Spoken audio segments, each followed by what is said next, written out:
Balochistan university of IT engineering management science ऐं college में literature festival मुनक़िद कयो वियो आहे। ब्रेकिंग न्यूज़ असां शेयर कंदासीं। 2 ॾींहंनि वारो literature festival arts council of Pakistan पारां मुनक़िद कयो वियो। सिंध जे सकावत वारे वज़ीर ज़ुल्फ़कार अली शाह इफ़्तिताही तक़रीब में शिरकत कई आहे। आर्ट्स काउंसिल कराची जे सदर अहमद शाह, नूरुल हुदा शाह ऐं सलीम साफ़ी तक़रीब में शिरकत कई आहे। ब्रेकिंग न्यूज़ है असां शेयर कंदासीं। ज़ुल्फ़कार अली शाह कोयटा लिटरेचर फेस्टिवल में सिंध जे स्टॉल जो बि दौरो कयो। बलूचिस्तान जे माण्हुनि जो सिंध सां पुराणो ताल्लुक़ आहे, इहो चवणु आहे सूबाई वज़ीर ज़ुल्फ़कार शाह जो। चवे थो बलूचिस्तान जी सरज़मीन इल्म ऐं अदब में पंहिंजो धार मक़ाम रखे थी।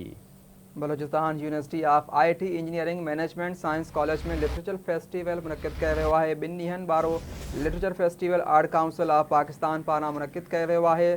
सिंध जी सकाफ़त वारे वज़ीर ज़ुल्फ़कार अली शाह जी इफ़्तिताही तक़रीब में शिरकत थी आहे। आर्ट काउंसिल जे सदर अहमद शाह, नूरुल हुदा शाह ऐं सलीम साफ़ी तक़रीब में शरीक थिया आहिनि।